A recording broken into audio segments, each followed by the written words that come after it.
Gently close your eyes. Do deep breathing.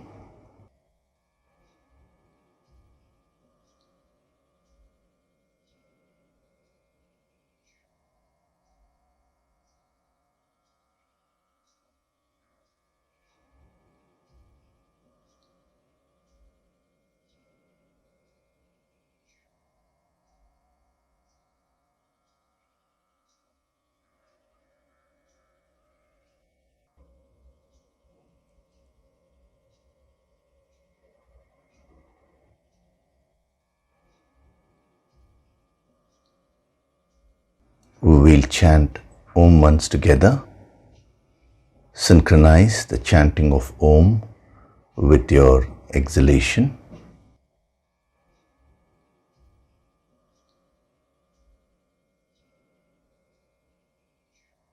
Breathe in.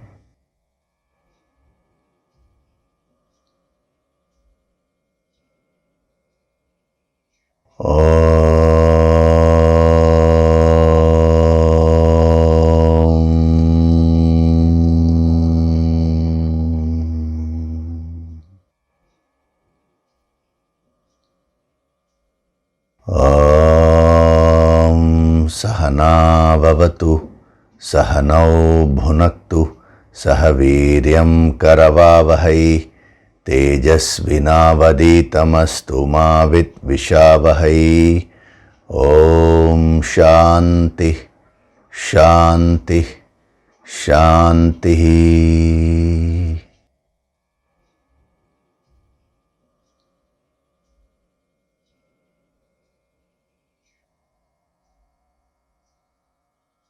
Gently open your eyes.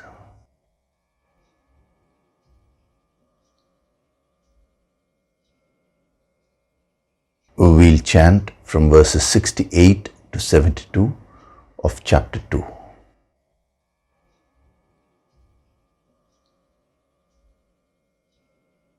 Tasmadhyasya mahabaho, Tasmadhyasya mahabaho, nigrihitani sarvashah, nigrihitani sarvashah, indriyanindriyarthebhyah, indriyanindriyarthebhyah, tasya prajna pratisthita, tasya prajna pratisthita, ya nisha sarvabhutanam, ya nisha sarvabhutanam, tasyam jagarti sanyami, tasyam jagarti sanyami, yasyam jagrati bhutani, yasyam jagrati bhutani, sa nisha pashyato muneः, sa nisha pashyato muneः, आपूर्यमाणमचल प्रतिष्ठम्, आपूर्यमाणमचलप्रतिष्ठम्, समुद्रमापः प्रविशन्ति यद्वत्, समुद्रमापः प्रविशन्ति यद्वत्, तद्वत् कामायं प्रविशन्ति सर्वे, तद्वत् कामायं प्रविशन्ति सर्वे, स शान्तिमाप्नोति न कामकामी, स शान्तिमाप्नोति न कामकामी, विहाय कामान् यः सर्वान्,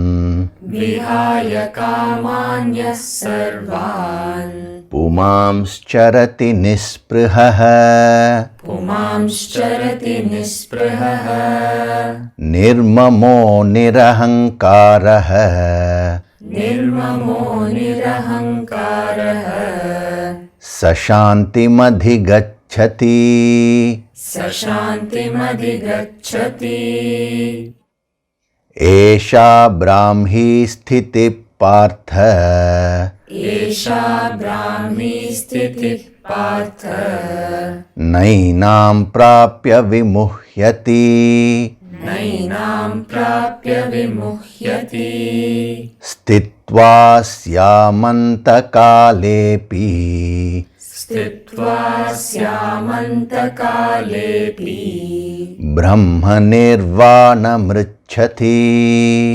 ब्रह्मनिर्वाणमृच्छति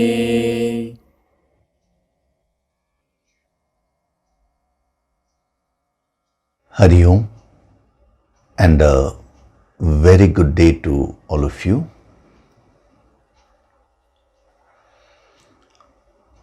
So, in the last session, we were seeing the messages embedded in this word prapya.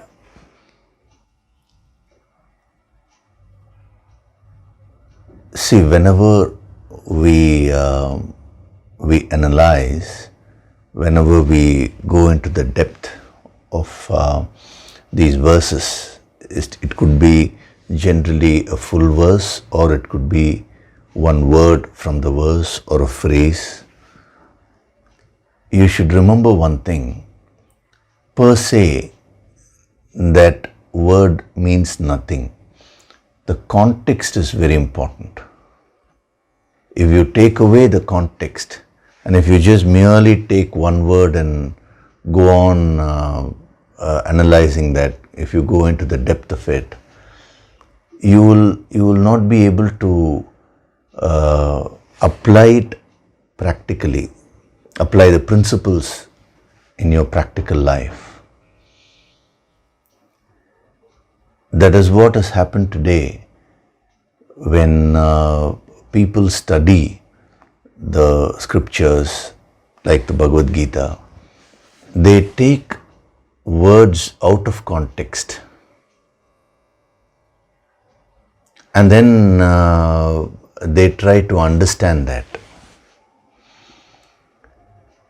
In life, you should remember that any particular action which you do or anything which you say will have an impact, will have a particular effect based on the context only. Krishna is talking to Arjuna, and Arjuna was a warrior. Therefore, you find that in the same second chapter earlier, when he was talking about how the body can be destroyed but the soul does not get destroyed, he gives the example of how weapons cannot cut the soul.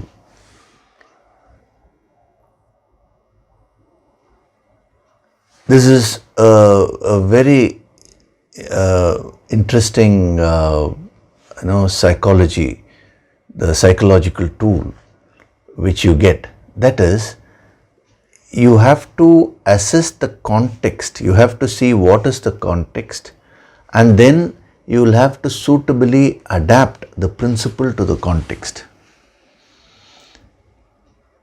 If the same Krishna were to talk to someone, let us say, who is cooking, now he would have said, when you cook, you use fire or heat to cook the vegetables, let us say. He would have said, no fire can burn the soul. If he had been speaking to an IT person, computer engineer, now he will talk that language. He may say, no virus can affect this. So always it is not, the context is so important. It is not enough if you just merely take the principle and blindly you're following it everywhere. Actually, you will get into issues. You will have to see the context and then apply these principles there. So in the yogic approach, we adopt this method, that is the two aspects are there. One is we see what the principle is, what the message is. That is very important. And then we also see what is the context. So according to the context, the meaning itself can also change.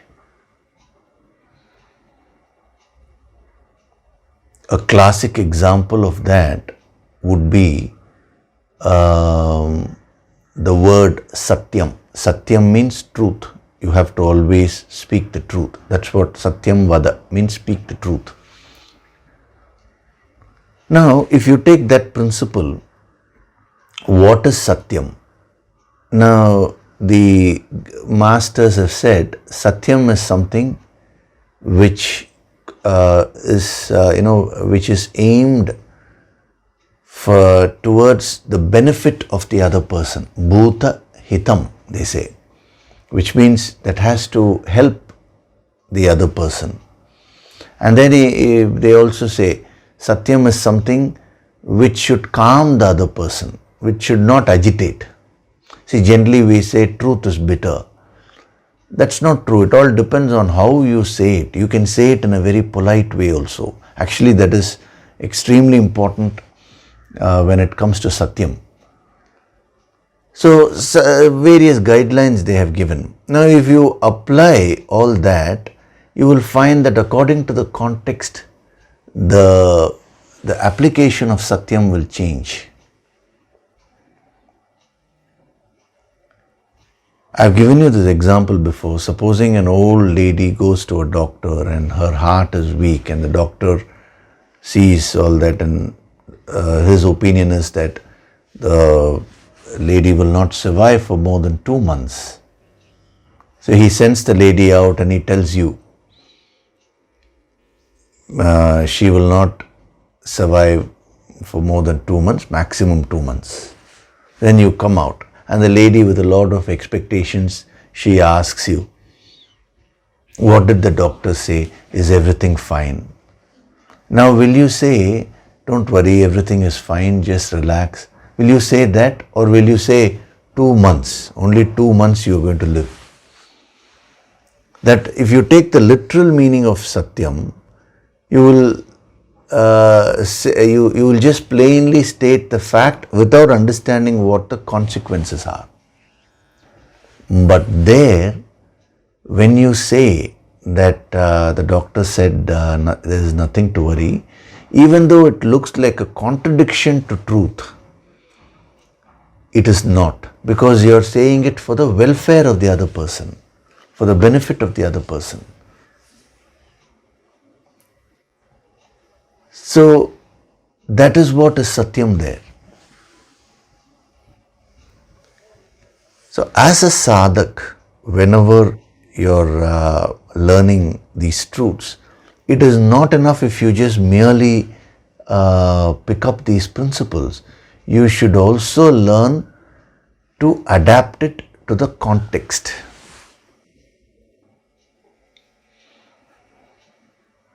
So when the Bhagavad Gita was given, it was 5,000 years old, 5,000 years back.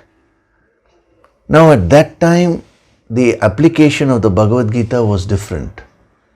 Now the application will change in the modern times. The future, again the application will change. The principles will remain the same, but the application will have to change.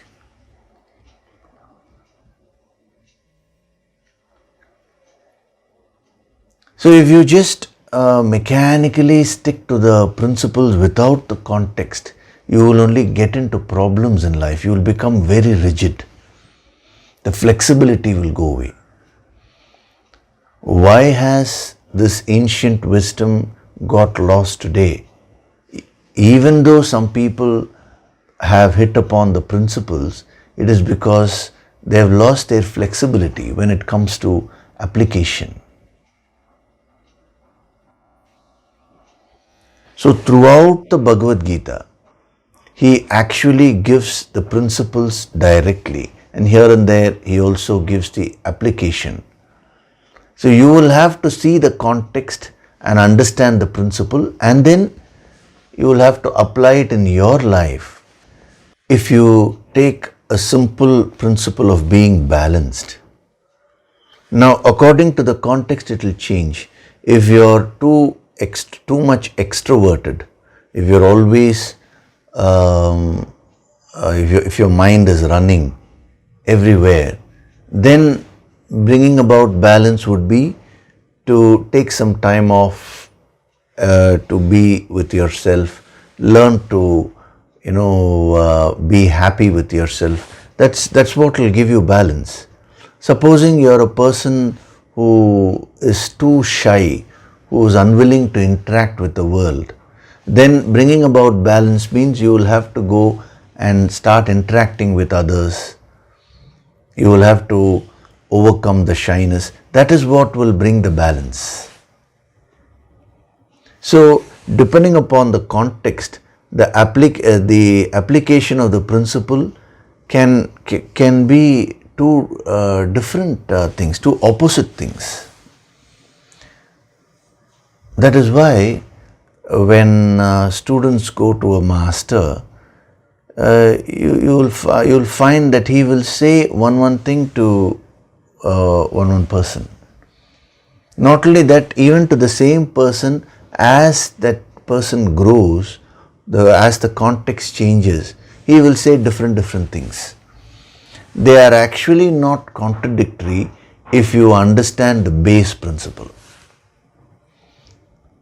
Again, if you go to the example of being balanced, whether the master says go out and interact with people, or whether he says cut down the interaction, both are aimed towards building the balance only.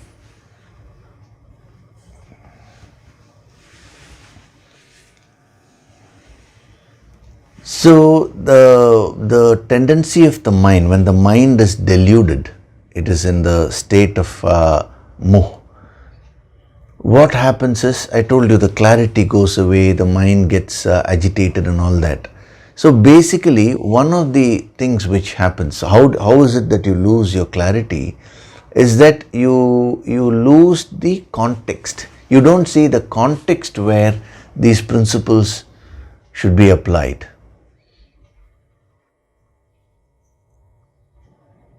So if you are highly tamasic, if you want to overcome the tamas within you, then you have to become a go-getter. But if you are highly stressful, if you are already too active, if you are highly stressful, then what does ancient wisdom will say is, you reduce your activities, you learn to relax. If you were to see the total picture, both mean the same thing only. Both are aimed towards bringing about a certain effect in the individual. So when we talk of when we take the yogic approach and then go into these concepts, don't forget the context.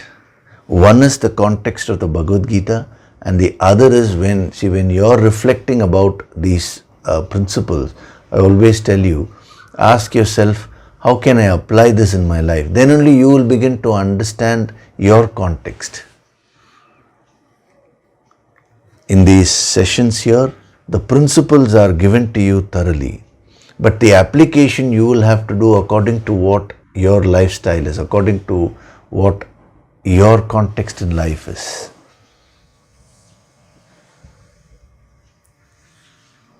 So when we take the word prapya, it's such a deep word. Here he is talking about the ultimate liberation of Brahman, that is peace, total peace, infinite peace. He's talking about the realization of that supreme power, God. In that context, he uses the word prapya. But what is interesting is that can be applied anywhere, in any aspect of your life. So I told you the word prapya is inherently contradictory. On one hand, it means putting effort and getting an object. It means attaining, reaching. You reach out to the object, which means you put the effort. On the other hand, it means got or obtaining. That is, you don't put any effort, but the object comes to you. So if you were to see, why is he used such a word which has an inherent contradiction? Actually, there is no contradiction. If you see it superficially, there is a contradiction. But if you go deeper into it, there is no contradiction. According to the context, it will change. Whenever you want to get something in life, the first meaning is put the effort, hard work, overcome the tamas. But if you become egoistic about it, if you become highly stressed about it, then the second method, you may put on all the efforts, but there is a supreme power which takes care of everything. So there is something which is beyond all our efforts. Whether we get that object or not, it is not in our hands. That meaning will help you reduce that stress, will help you handle the ego. So depending upon what manifests within you, whether it is tamas or whether it is ego, that particular dimension will be applicable with respect to this word prapya.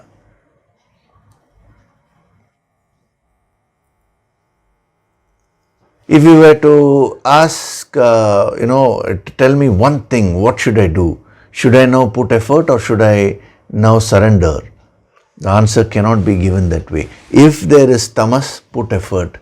If you are too rajasic, learn to surrender.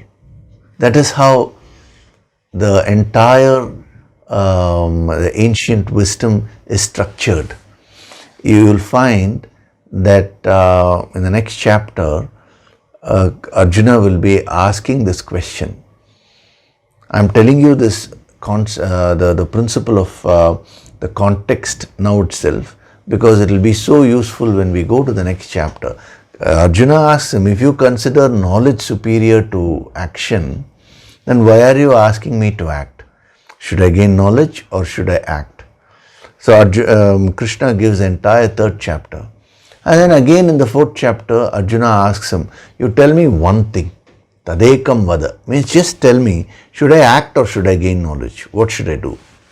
Krishna does not give him a direct answer. He does not say act or he does not say gain knowledge.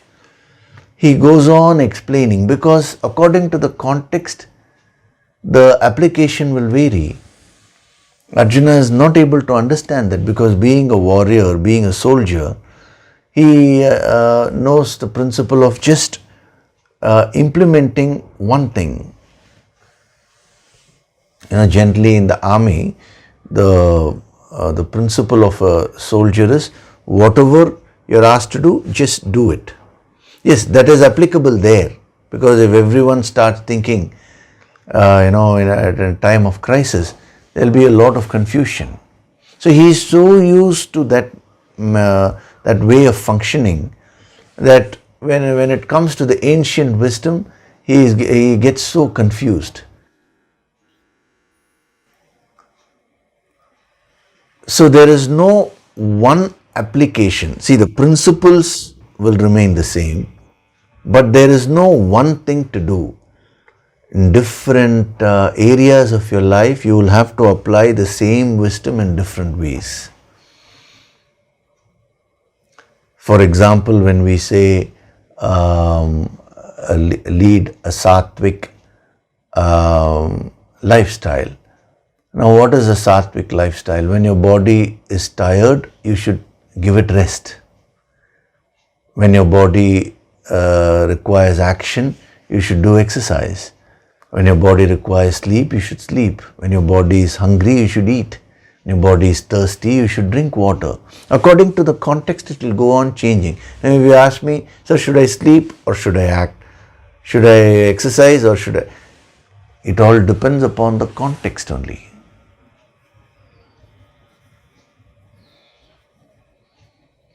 So what is the context here when he uses the word prapya? In your life, I am talking about your life. The ultimate, the actual context is the ultimate liberation of Brahman, which is God realization. But now, when you take your life, what is the context? The context is about getting something in life, achieving something in life. See, achievement, the principles of achievement are one and the same. That is, whether you apply those principles with respect to the world or whether you apply these principles with respect to inner growth, the principles remain the same only. So whether you want worldly success or spiritual success, you will have to follow this only. Prapya. Prapya means getting, achieving. Whatever you have, whatever you want, whatever goal you have fixed, how do you get that? So there are two basic approaches which the human mind takes. The first approach is, whenever you want something in life, you go all out and try to get it. Many people do that. We will see the advantages and disadvantages of both. So putting in all your effort, that is one approach. The other approach which some people take is, whenever they want something, they don't put in that effort to get that object. Instead, they just sit and pray. They say, if I deserve it, I will anyway get it. So let me pray. Nothing is in my hands. It is all the work of divinity. It is all the work of God. So they go on praying with the hope that the object will come to them. Now the question is, which approach is right? Are you to put in the effort to reach out and get the object, or do you just sit and pray? Do you sit and try to attract the object to you? What approach should you take in life? He simply gives the answer as prapya. And if you just merely read the translation, we have translated it as having attained. Okay. So you are happy and you go away, which means you have not gone into the depth. So then if you go into the depths and see, okay, what does prapya mean? You will see that it means both. It's an amazing word which he has used. After seeing the psychology of the human mind, how the mind tends to take these two approaches in life, and the masters, what they are saying is that you cannot act in a unilateral way in life. You will have to be very flexible. Both these approaches have their advantages and disadvantages, plus and minuses. Both are required. Therefore, they took up one word, prapya, which actually means both, and they have given it as a sadhana principle to all of us. So what are the advantages and disadvantages of these two approaches if you take them individually? When you put in your effort, when you put in hard work, the positive thing about it is that you overcome your laziness. You become independent, self-reliant. You're not going to complain about others. You're not waiting for others to come and do things for you. You become a go-getter. You say, I want this, let me go and achieve it. You believe in your efforts, which is a very positive thing. But what is the negative aspect of that? When you go on putting in efforts, the problem is your mind will become stressed. You may become a workaholic. Today, you will find that people who are very dynamic, who are very active, they do achieve many things in life, but they become highly stressed.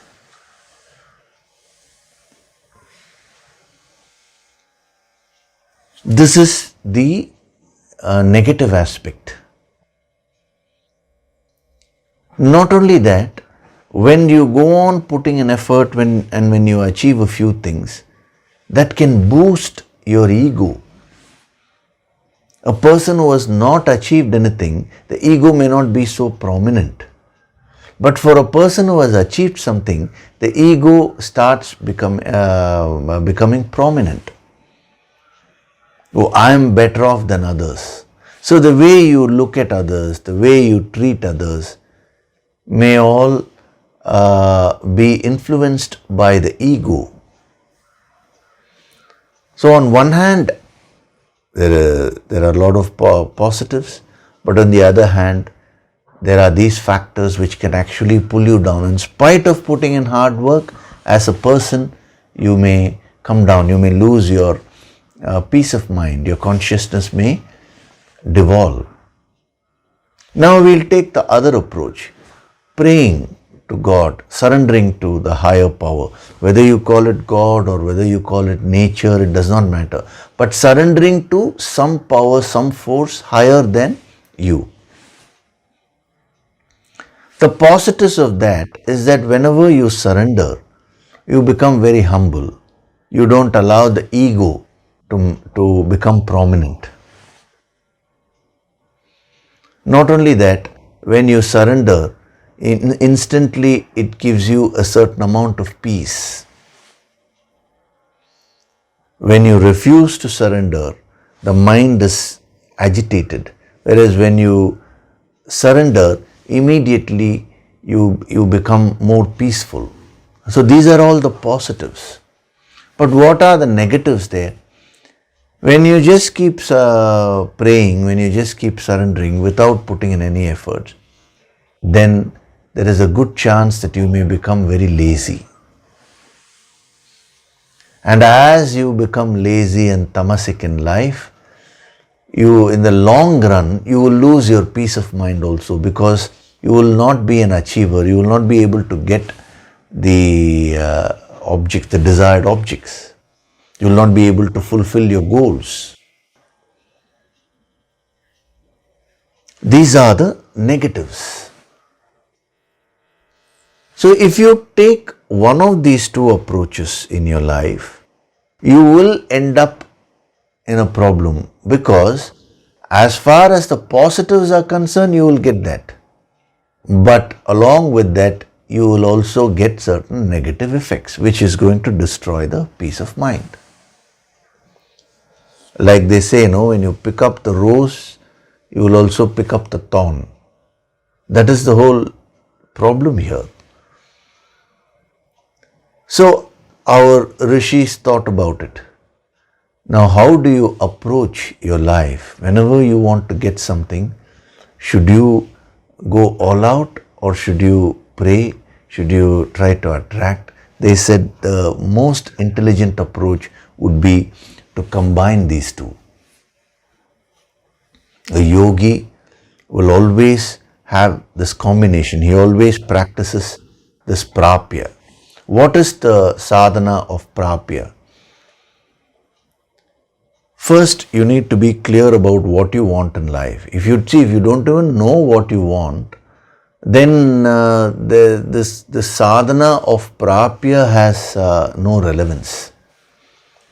Some people, ask, "Sir, I don't know what I want in life, so can you guide?" I tell them no. First, you become clear about what you want. Only then the guidance can be given.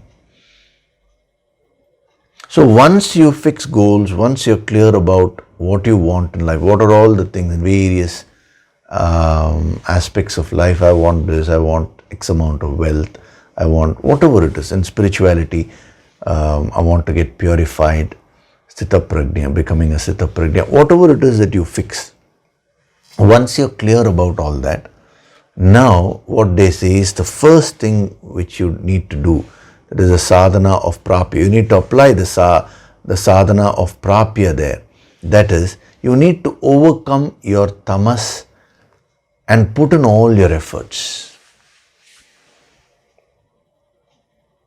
The tamas can come in different forms, different ways. The ego tries to tempt you in so many ways. But you need to conquer all that and put in your hard work, number one. Now, when you're putting in your hard work, the stress will also increase. See, when you're not acting, there will be relatively less stress because you're not taking up any responsibilities. But when you take up responsibilities in life, when you start acting, that is when the stress also starts manifesting. Now, when that happens, they say, again apply the sadhana of prapya, the other dimension. And what is that? Surrender all your efforts to the higher. See, put in all the efforts, but surrender the fruits of those efforts and the efforts themselves to the higher Shakti, to God, to nature. How? By understanding that we may put in all the effort, but there is a factor which is beyond all efforts. That's what William Shakespeare said. There is a divinity that shapes our ends, he says. Our holy Siddhas, holy masters said, Avanindri uru anuvum asayadu, which means without the infinite, not even one atom can move. So the moment you begin to absorb that idea, that principle, when you begin to understand that there is that supreme power beyond all our efforts, then immediately your stress factor will come down. You will get into this mode. Let me put in all my efforts. Let me give my best. And then I will leave the rest to the higher. It is not for me to decide what outcome should come in life. My duty is just with action. This is what we saw in one of the earlier verses. He said in the same second chapter, he said, no, karmanyevadhikaraste. Means you have the adhikara to karma, to action, what you need to do. The rest you leave it to the higher. There is a statement which you would have read when you were in school. Do your best and leave the rest to God. Now at that time you may not have understood the depth of that statement, but this is the true meaning of that statement. So whenever you want to fulfill your goals, whenever you want to get anything, what should you do? The sadhana of prapya. This is after fixing your goals. As I told you, if you don't have any goal, then you cannot really achieve anything in life. So when you practice the sadhana of prapya properly, fully, then you will get this balance. You will never ever be tamasic or lazy in life.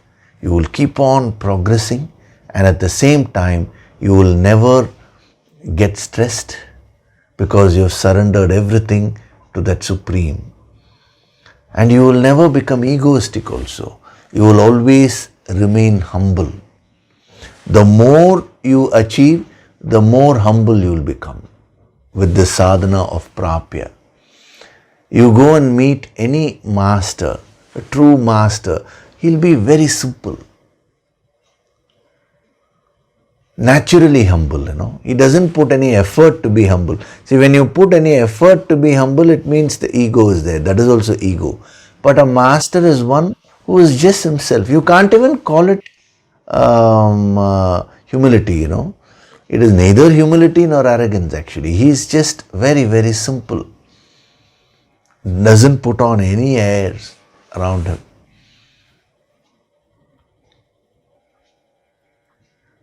See, unfortunately, what happens is when a person does a little bit of sadhana and gains certain powers, then immediately I find that they start putting on a big air about themselves. They start declaring that I am a guru and you all have to, bow down to me. So much of ego starts coming. But a true guru, a true master has no such ego. A master is one who always thinks of serving others. I'm using the word serving here.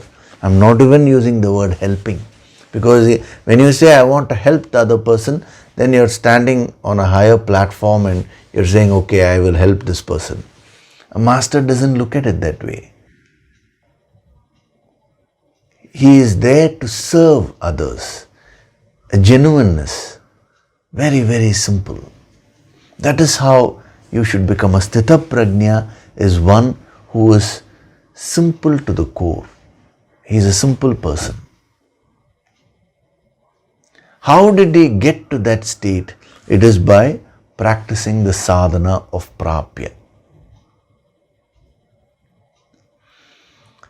So this is a homework, not just merely for today, but for your entire life. The homework is being given today to you, but it is meant for you to apply it for your entire lifetime. What is that? The sadhana of prapya. So first, fix goals. Be clear about what you want in life. A yogi is one who is very clear. There is no confusion. And once you become clear about what you want, now apply the sadhana of prapya. That is your homework. Overcome the tamas and put in the right efforts, hard work to achieve your goal. But at the same time, surrender to the higher. When we are eating food, it's very interesting. What we can do is take the food, put it in the mouth, chew and then gulp. Up to that, we can do it. But once we gulp it, the right amount of acid has to be secreted. So many functions are there. We are talking of thousands and thousands of functions which have to happen within our body for the food to get digested properly, and the nutrition should be absorbed, circulation should happen. So many things are there. The excretory process. Now, who is doing all that? We are not doing that consciously. So there is some higher power which is taking care of all that. It is called adrishta. Adrishta means something which you cannot see. So every aspect of life has two aspects. One is drishta. Drishta means that which you can see. Other is adrishta. Adrishta means that which you cannot see. So what you can see here is symbolic. See means that which is manifested, that which is unmanifest. So whatever is manifest, apply the first dimension of prapya. Put in your efforts. Now the adrishta factor is there. There you surrender. So that you don't develop an ego. So that you don't become stressed. So if you don't apply the sadhana of prapya in its entirety, if you partially apply, which means you will take one of the two approaches. Either you will put in all your efforts and stop with that, or you will just simply surrender and stop with that. If you take one of these two approaches, then you will not grow spiritually. You cannot become a sthita prajna. So he says, having attained this, none is deluded. We saw about delusion, moh, I had explained in detail. But now he says, How is it that you can overcome the delusion? When you attain the state of Brahman, here he's talking about the highest.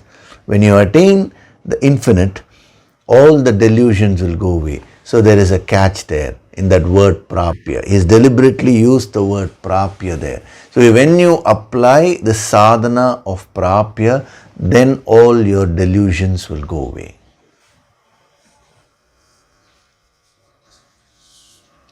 So one is to give you the state, other is also to give you the sadhana tip. He is doing both at one go.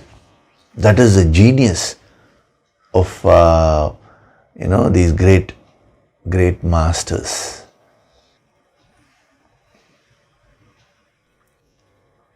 They don't leave any aspect, but then the ignorant mind, even though the masters take so much of care, the ignorant mind still misses the point. That is what is a delusion. So you're all very fortunate that you're being exposed to this yogic approach, which will help you to unravel the deeper messages which are hidden here. So start the process today. Find out, do I have goals in life? No means no. First start fixing goals. Get to understand what it is that you want in life. Immediately don't go to the ultimate and say, I want moksha, I want ultimate liberation of Brahman. Yes, that is the ultimate goal. Relatively also, what is it that you want? You have to be very clear. Once you are clear about what you want, now apply prapya. For the highest goal, what should I do? Sadhana. Every day the Yoga Sankirtan sadhana. That is the efforts. But then when you are doing the Yoga Sankirtan sadhana, you should not become result oriented. Every day, supposing you are sending me a mail, sir, I did sadhana today, nothing is happening, this is happening, that is happening. Then apply the second aspect of prapya, which is surrender. Surrender to the higher Shakti, and then do the sadhana. Both should go hand in hand. With respect to relative goals, again, when you want to fulfill something in life, put in all the efforts to achieve that. At the same time, surrender to the higher Shakti. Receive the higher grace. That combination will give you everything which you want in life, and at the same time, it will also ensure that you maintain your purity.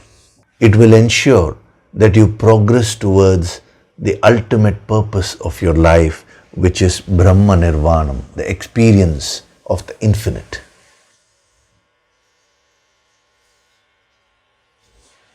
So, your success, whether it is with respect to the worldly field or whether it is with respect to the spiritual field, depends upon how much of this sadhana which you do of prapya. No point in just merely sitting there and asking. You will have to do your work. You will have to do the tapas. This is called tapas.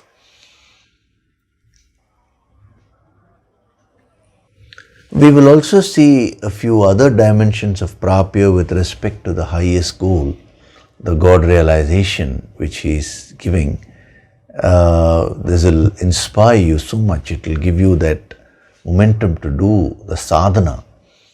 So, prapya also means met with, or it means finding. Whenever you find something, then we say prapya. So the moment we talk of finding or I met with something, the implication is that there is a search. See, only when you search for something you will find it. Life is like the internet only, the search engines. In the internet, everything is there. isn't it?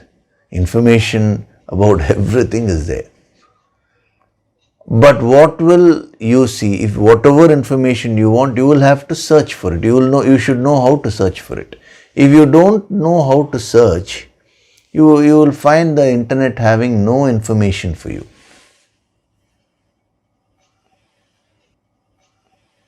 So the moment we talk of finding, it is always implied that you are searching.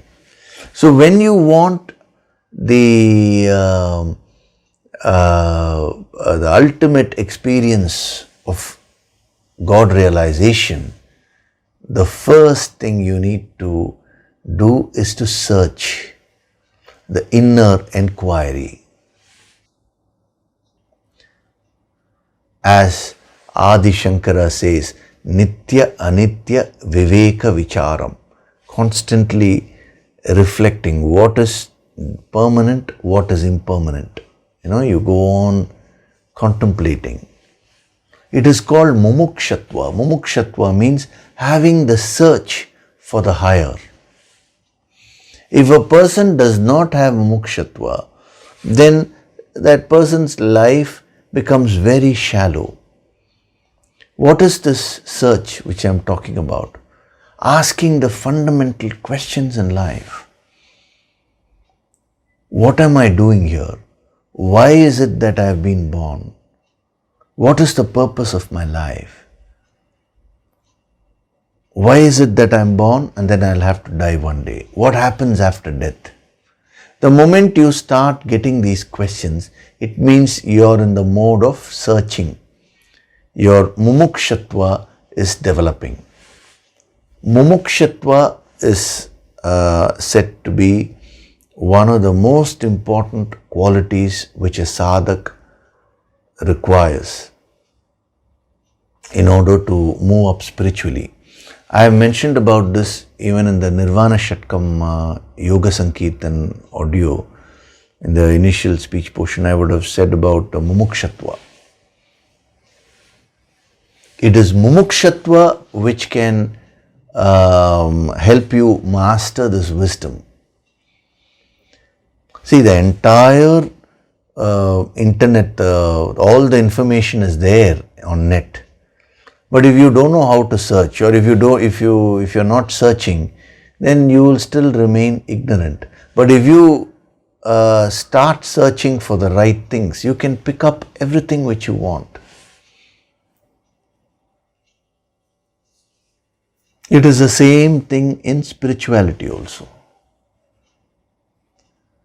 The more mumukshatva you have, the more you will be able to receive the higher grace. The more your search, the more you will find. See, even when you are studying these verses, supposing, let us say, you are just searching for something superficial, some information, then you will get that from the Bhagavad Gita. If you are just searching for some immediate peace, just a mental calmness, that also you will get. But if you are searching for real wisdom, then you will automatically come in touch with the yogic approach. You will get that also. So one is the search, you will have to have the mumukshatva. The other is what it is that you are seeking. What are you searching for? Depending upon how deep your search is, you will get your results in life accordingly. That is why in the Upanishads it is said, one who seeks it shall get it.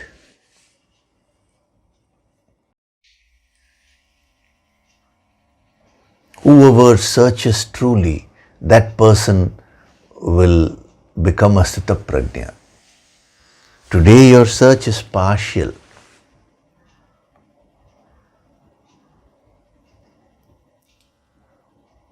Supposing a baby is crying.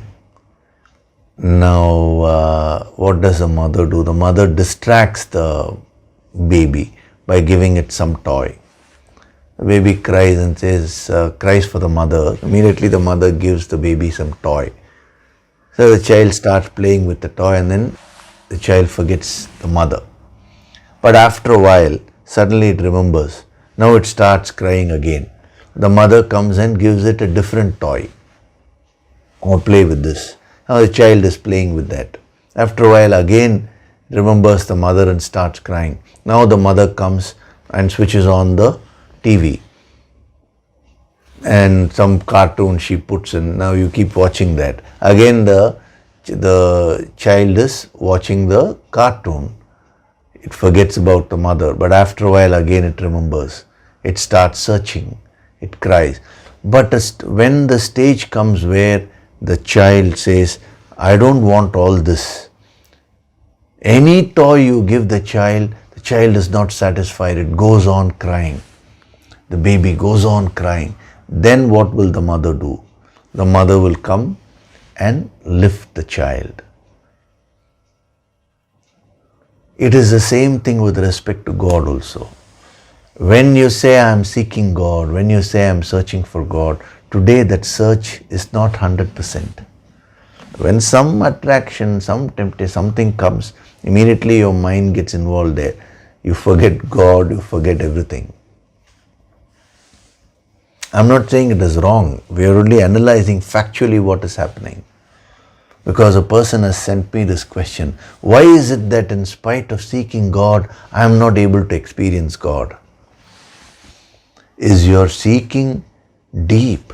Is your seeking 100%? That is what is prapya. You will get that highest experience when your search becomes 100%. But today, the mind is involved with various toys. The toys of wealth, the toys of name, the toys of fame, the toys of relationships, so many things.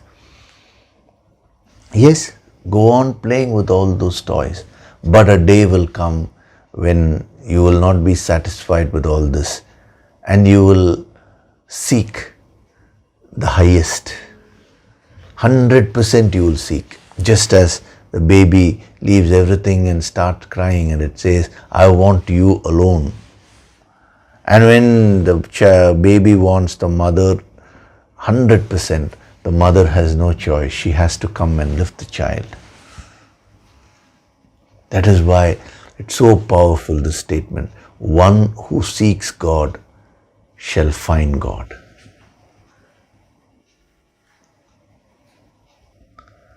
So when he says prapya, having attained the highest, it is by developing the mumukshatva. So how do you develop this mumukshatva? When you observe life, when you observe it a little more deeply, then automatically these questions will start coming. Don't try to find immediate answers to these questions. There are no intellectual answers to these questions. Why was this world created? Why was I born? You cannot immediately answer that question. That is a lifetime search. And when I say lifetime, I am not talking about the lifespan of this body. I am talking about your soul. Many, many births have been taken by you. Your journey has not started when this body was born. Your journey started long, long back. And you're traveling. You're searching, whether it is consciously or unconsciously, you are searching for happiness, for the ultimate happiness. Recognizing that and consciously intensifying that search is the mumukshatva, is a sadhana of prapya. Even when a person goes behind wealth or goes behind name or goes behind fame, that is because he thinks that will give him happiness. There also is unconsciously searching for happiness only. But a sadhak is one who consciously, who understands this whole thing and consciously gets into the mode of seeking, the mode of searching. And the deeper your search is, the more higher grace you will receive.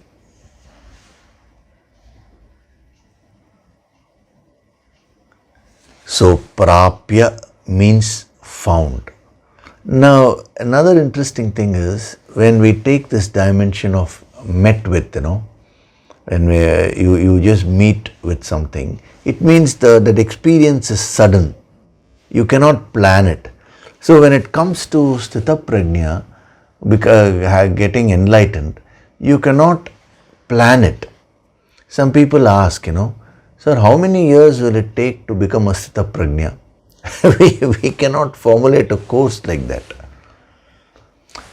See, even if we have a course, a time-bound course, that can only be to give certain principles which you need to practice in life. But you cannot time it and say, okay, I'll start my sadhana today, in 1 year or few years, whatever, 10 years, 12 years, 15 years, I will become a Sthita Prajna. You can never say that. With respect to worldly things, you can time them. But when it comes to the spiritual growth, it is sudden. The highest experience of nirvana, which he is talking about, happens in a flash. When that will happen, nobody can predict. There is a very interesting incident where a monk, he used to teach about enlightenment to all his students. For many, many years he was doing that, but he himself was not enlightened. So the incident is that he went on giving lectures about enlightenment, and he had a huge following. One day, after many, many years, he got very dissatisfied. What is this? I am talking about enlightenment for my entire lifetime, but I have not achieved that. So he became disgusted. So he concluded there is nothing like enlightenment. All this is utter nonsense. So he called all his disciples to give that message. And he said, today I have something very important to tell you. I want to apologize to you all because with all my years of experience, I'm telling you, there is nothing called enlightenment. As he was saying that, before he could even complete that word enlightenment, when he was saying there is nothing called enlightenment, the incident is that he got enlightened.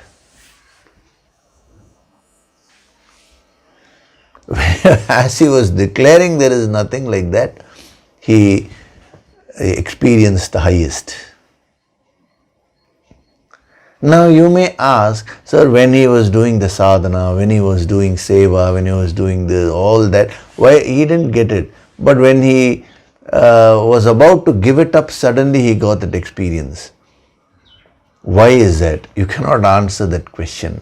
That is why prapya means met with. It will be a sudden experience. That is why you will have to be patient and just keep doing your sadhana without any expectations. That highest experience of self-realization or God realization will come to you. But if you are anxious about it, it will not come.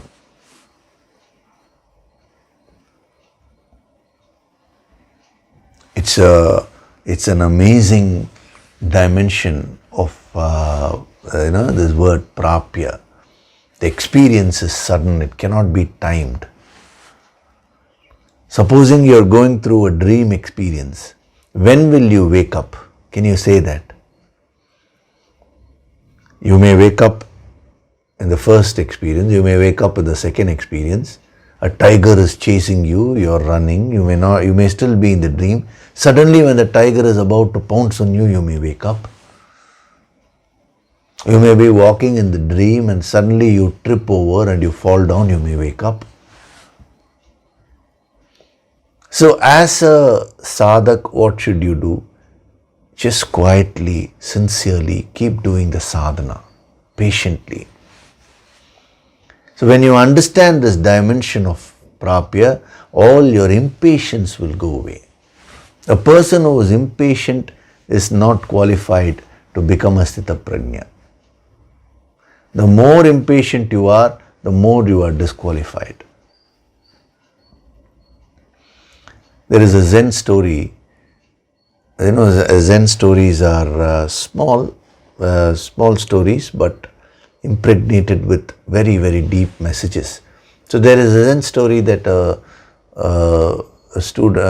boy went to a master and asked him, I want to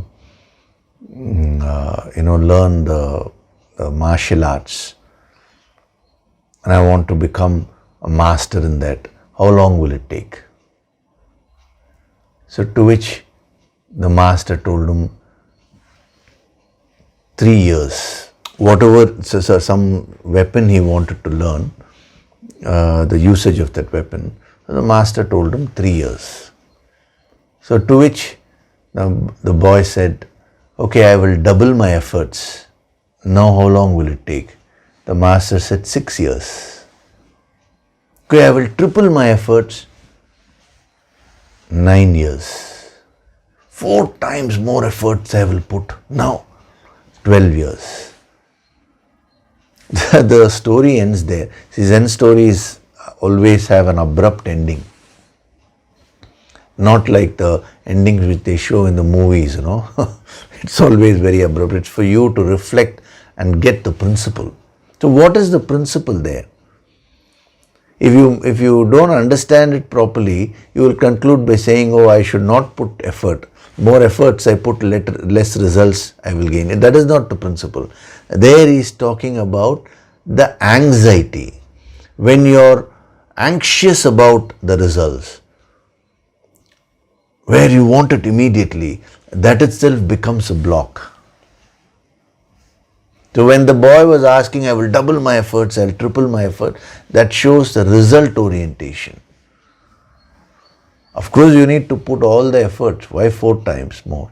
You need to do 100 times more than what you can normally do. That is a different matter, but not with the anxiety. So here, prapya means met with. When you're very calm, when you just keep doing whatever you ought to do, that highest experience will come to you when nobody can say.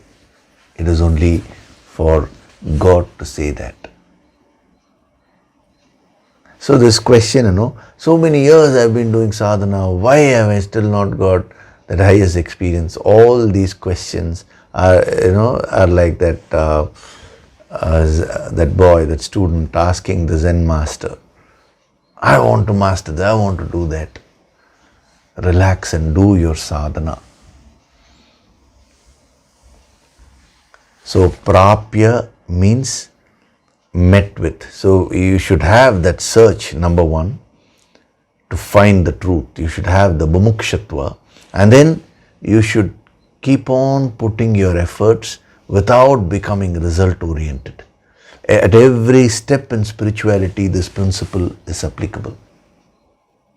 So determine what level you are in spirituality today, and if you want to move to the next level, apply these 2 dimensions. Develop that search, that ichcha, that desire to move to the next level.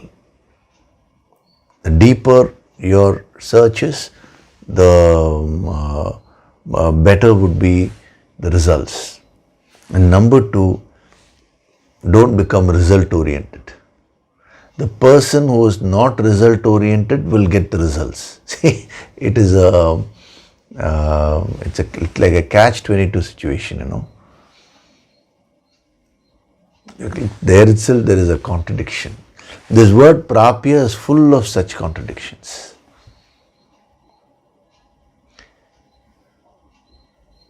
So put in all the efforts required, keep on searching, but understand that the highest experience of God realization cannot be timed. It's not today they have projects for everything, no? Project this, project that, they say in the corporate field. So it is not like you cannot have a Sthita Prajna project. Now let me go and accomplish it. You cannot have all that. See, life has become so mechanical that in everything you try to compartmentalize and follow a mechanical procedure. When it comes to spirituality, it is spontaneous. When will a bud bloom into a flower? You can never time it. Some of these videographers and photographers who want to capture that moment of blooming, they set the cameras and wait patiently for hours together for the bud to open up and bloom. They cannot time that. The entire nature functions that way, spontaneously. So spiritual, the growth, the highest experience of enlightenment also happens spontaneously. But in the name of spontaneity, don't stop your efforts, don't get into tamas. Why this dimension is highlighted here is so that you don't get into a state of impatience. Just don't do sadhana for a few days and now ask what is happening. Don't get into that kind of a mode. In a patient way, a yogi is one who has infinite patience. Just do your sadhana on a daily basis. Everything will happen automatically. Okay, so we will stop with that today. I will take up a question before we do the meditation.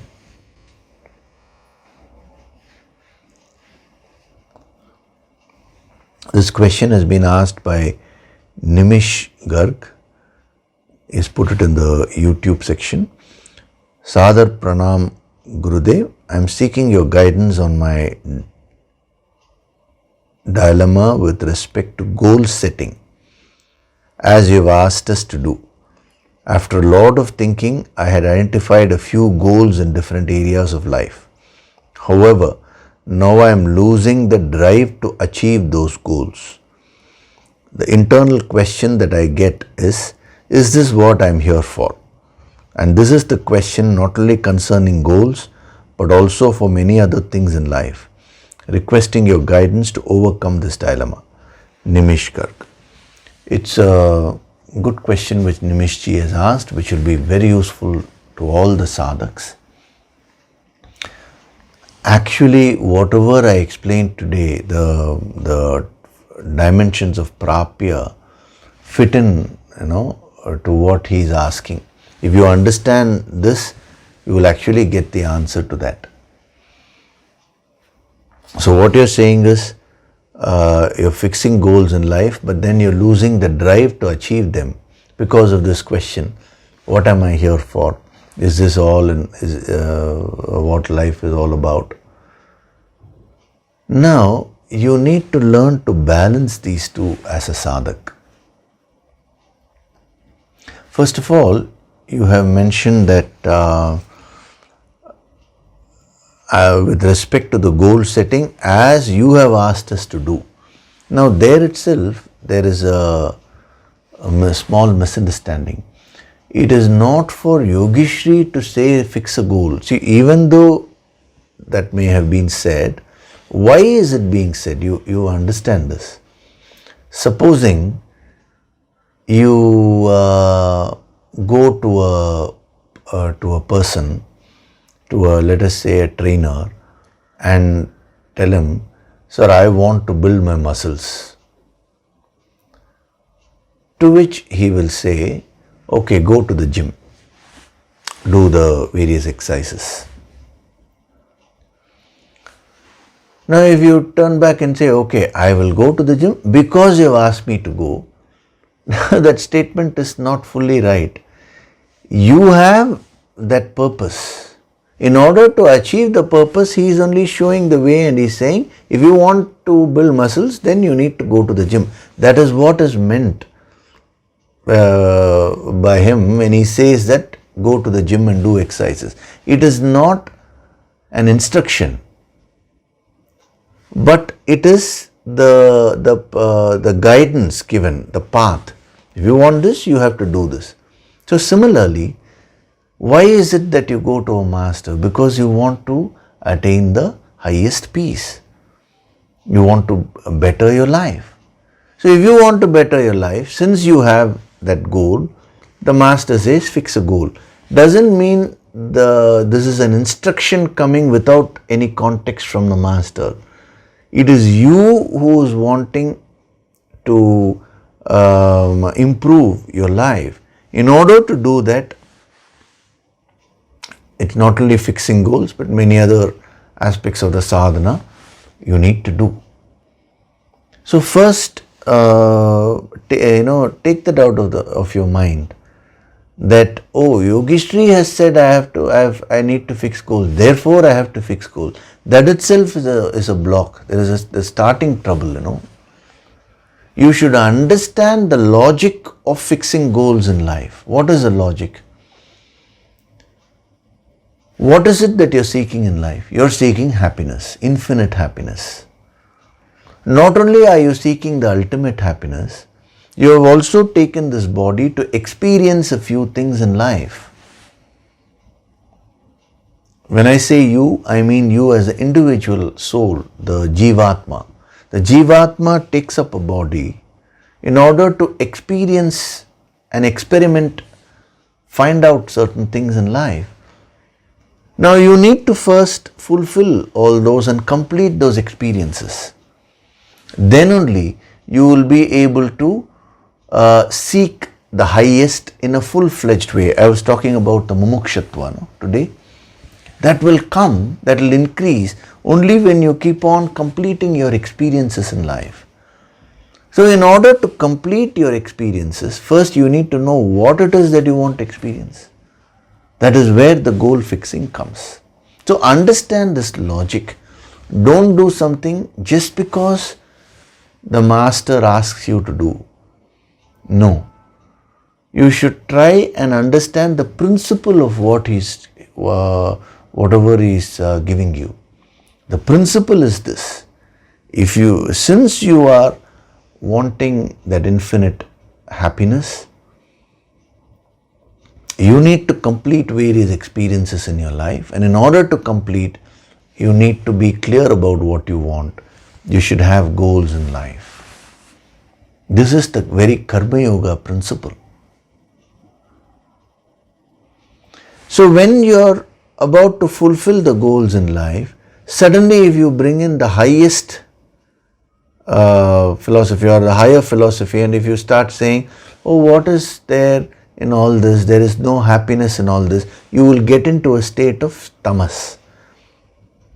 See, this is a very deadly thing. The mind is so deadly, it can play so many tricks. The karmas don't allow you to complete your experiences and burn up the karmas, Obviously, they don't want to get burnt. So they will try various ways to influence your mind, and one such way is this. Many spiritual sadhaks get into a state of tamas and they mistake it to be sattva. Only if you fix goals in life, you can do your duties properly. And unless you do your duties properly, you cannot neutralize your karmas. So when it is said that what is the purpose of life, all these things will not give happiness, that is one aspect of the wisdom that is given so that you don't get completely involved in your action and get enmeshed there. You should not get caught up there. So whenever you find that you're losing the enthusiasm to achieve your goals because of this. Now start emphasizing the value of action. Tell yourself, no, I need to complete my experiences. I should be a go-getter. But whenever you become too much of a go-getter, where you become so stressed, you get so involved with that action and you forget your ultimate purpose, that time you bring in the higher philosophy and you say, what is, after all, I'm getting worked up about this so much, but is this what my real purpose in life is? My ultimate purpose is self-realization. So thus you need to balance yourself when you're doing your sadhana. So that's why I said today, context is so important. So when you're getting into action, there the context is action, goal fulfillment. There if you bring in this philosophy, you will become tamasic, you will lose your spirit. So you should not apply that there. You should think about, how should I act in order to achieve my goal? When you get stressed, when you lose yourself in action, that is the context where this philosophy has to be applied.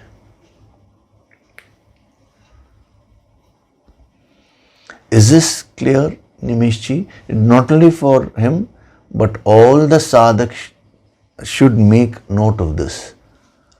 Because today, what I find is the so-called spiritual people, they become highly tamasic. Actually, it should be the reverse. Spiritual people should be the number one achievers in life. If you understand and apply spirituality in the proper way, you will become a great achiever in life. But even though you achieve so much in life, you will be untouched by all that. You will be totally detached. That is the beauty of spirituality. 100% external life and 100% internal life. The internal growth, I mean. So carefully watch your mind. You should not lose your balance. If you lose your balance too much and become on this side, on the higher aspect, and you become tamasic, where it doesn't allow you to fix goals and act, then stress on the value of action. Whenever you slip too much into action and you get worked up and so highly stressed, you're running around, without any purpose, then you stress the other aspect of the wisdom, the higher aspect. This is like a seesaw. You should go on balancing yourself. And it is through balance that you can grow.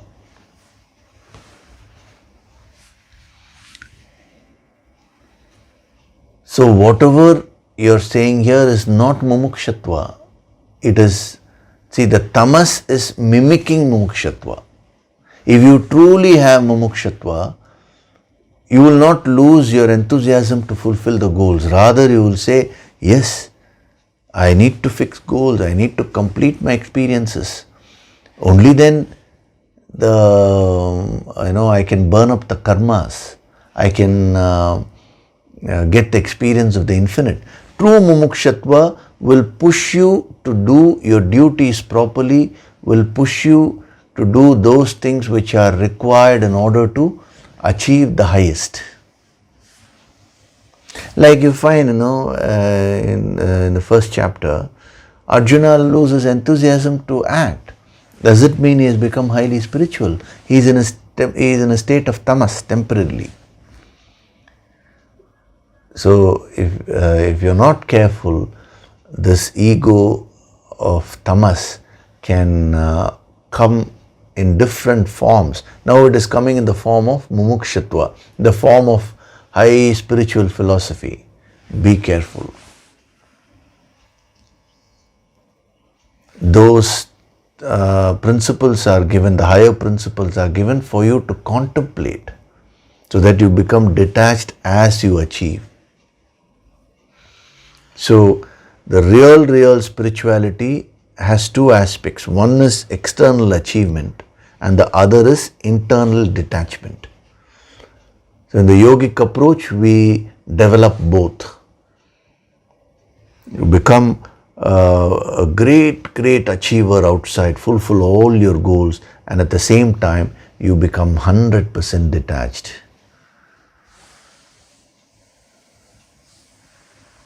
That is true spirituality. Okay? So, Nimishi, think about this, and even others think about this. These points which have been given, very important points.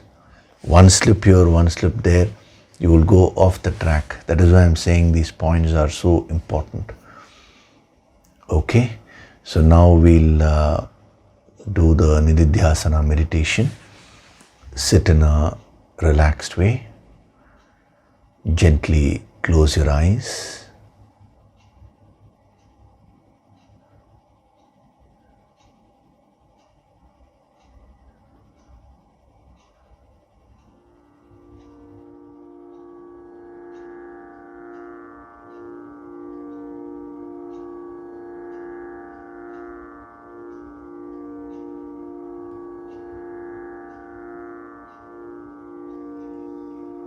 Do deep breathing.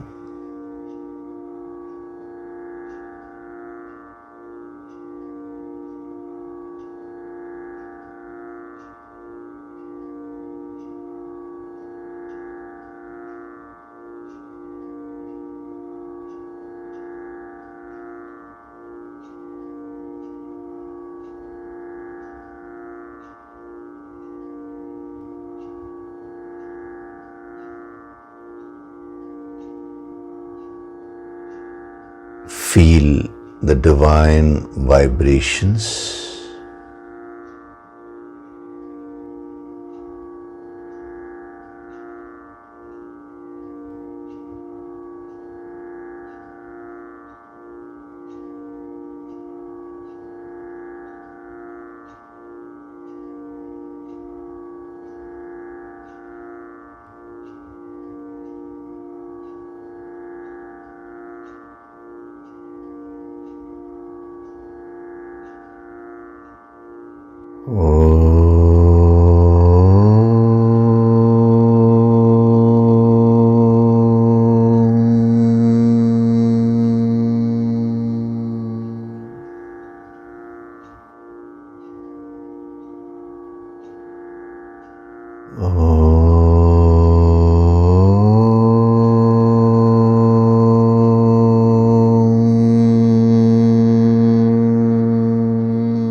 With every breath, I'm going deeper and deeper into myself.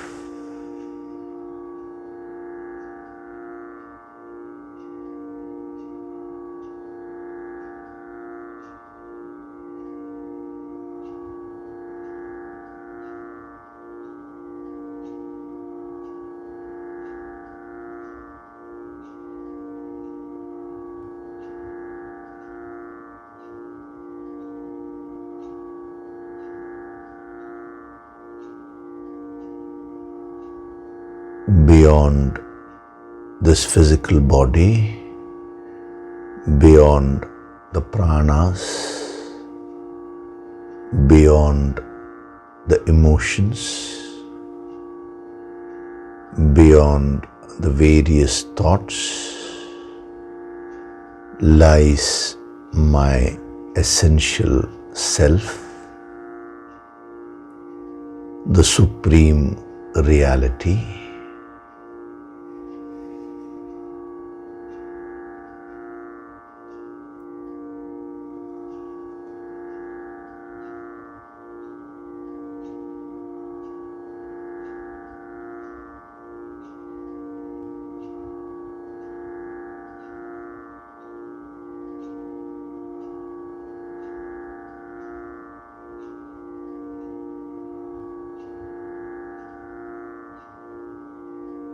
I am not this body.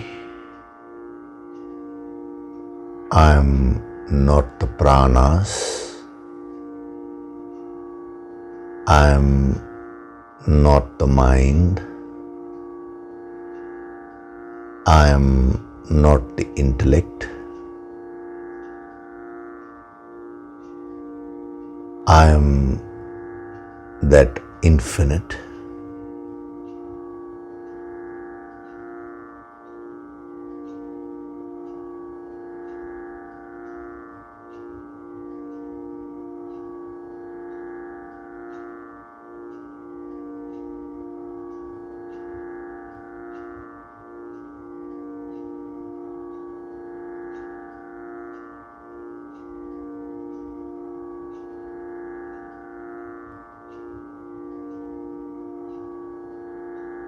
From this moment onwards, I choose to do the sadhana of prapya in totality.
I am Swayam Prakashit, self-illuminating.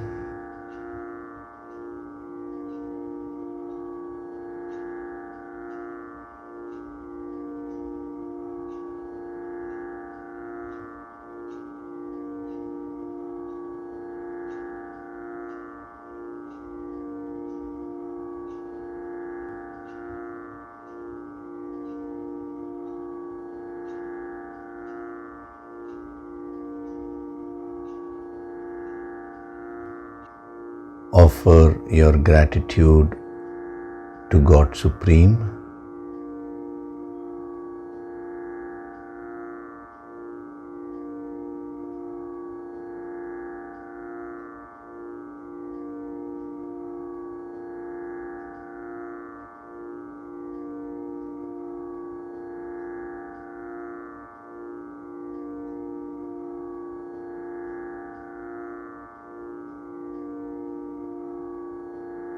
Offer your gratitude to your Guru and all the holy masters.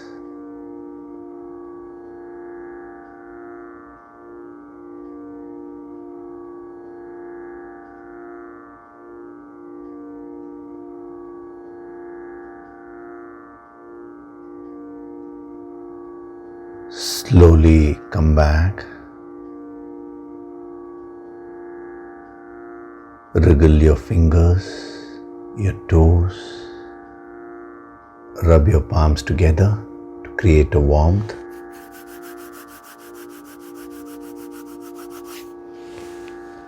Cup your eyes with your palms.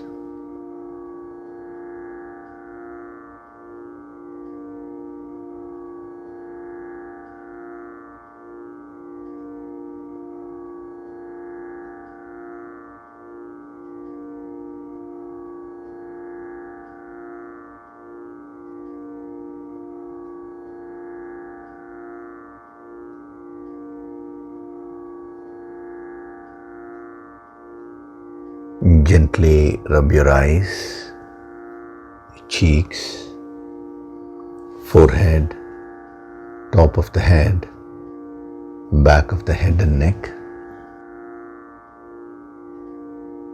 Slowly open your eyes.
Welcome back.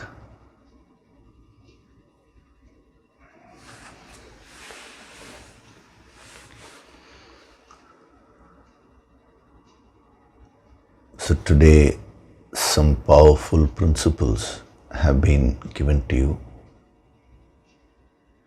Sadhana of Prapya. Actually, if you practice that, you can achieve anything which you want.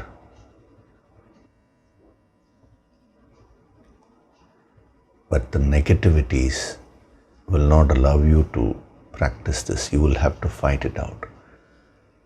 The higher Shakti, the Guru Shakti, is always there to help you. Using that, you need to put your efforts.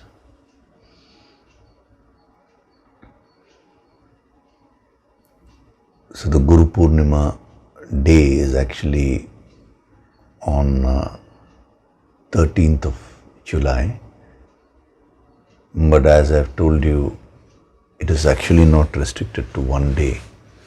The entire month is Guru Purnima only. So we'll be having the Guru Purnima intensive sadhana on the subsequent Sunday, that is 17th of July.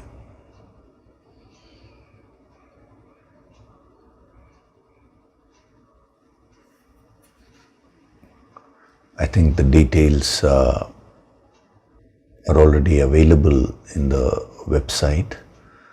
So as far as you are concerned, how do you prepare yourself for this event? That is, when I say event, it is not an external event. It is a transformational event. An event meant to trigger the inner transformation, So how do you prepare yourself? By doing your sadhana diligently. Surrendering to the Guru Shakti is actually considered the highest sadhana in this yogic path. So when we surrender to the higher Shakti, when we surrender to the Guru Shakti,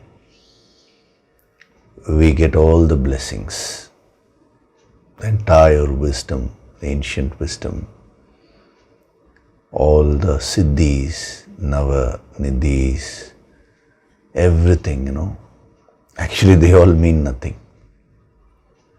But the main thing is that purification, the inner purification which we get, which will take you to the ultimate experience of Brahma Nirvana, as he calls it, enlightenment. So do your sadhana diligently and keep preparing yourself every Sunday. A lot of energy is being given to you, and a lot of preparation is also being done so that you can receive the higher grace as much as possible. This is like an ocean. This is the science of the infinite. If you were to ask me how much grace should I receive, any amount you want. Infinite is the ultimate. It cannot be counted, So it all depends on you only. Okay? So we'll continue in the next session. After the Guru Purnima is over, we'll be starting the third chapter. And then we can go into that. Third chapter is going to be very, very powerful. But I took a lot of time in completing the second chapter, especially the last 2 verses, because they are so important and they'll be so useful when we go to the third chapter. That is why.